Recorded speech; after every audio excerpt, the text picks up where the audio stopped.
Cher Marc, je te remercie sincèrement d'avoir choisi, d'avoir voulu venir présenter ton ouvrage à Jetmo.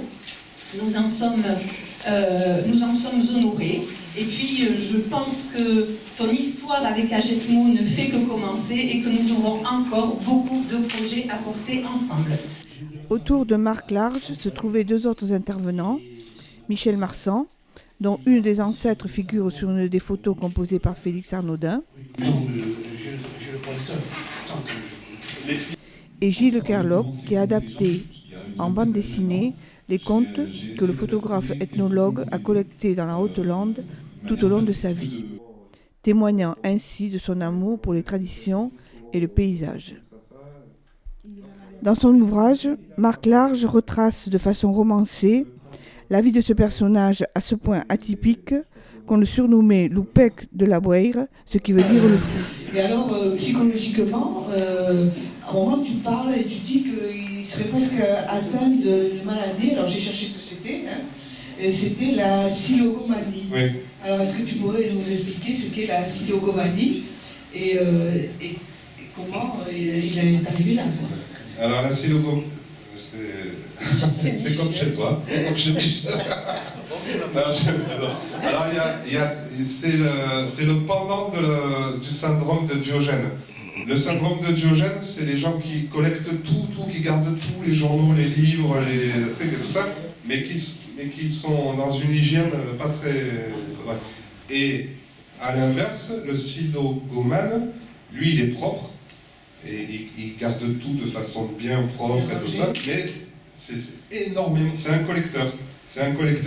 Et chez Félix, quand ils ont ouvert sa maison à sa mort, on ne pouvait plus passer nulle part, il y avait des piles de travaux partout, des livres partout, des nids d'oiseaux, ils collectionnaient les nids d'oiseaux, des crânes, des ossements, des insectes morts. Rejeté par sa famille et son milieu social, il vécut pendant 30 ans en concubinage avec sa servante Marie, dont il fit plusieurs photos.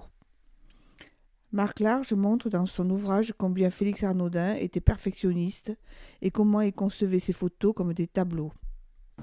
Donc il était totalement metteur en scène, hein, c'était un vrai metteur en scène. Il n'y a jamais rien de naturel. Je pense que de toute son œuvre, la seule photo naturelle prise sur le vif, c'est celle du petit-neveu qu'on a vu en Dormi. Ah oui, la cheminée. Ouais. Tout le reste, c'était calculé. Parfois, il refaisait 48 fois une même photo.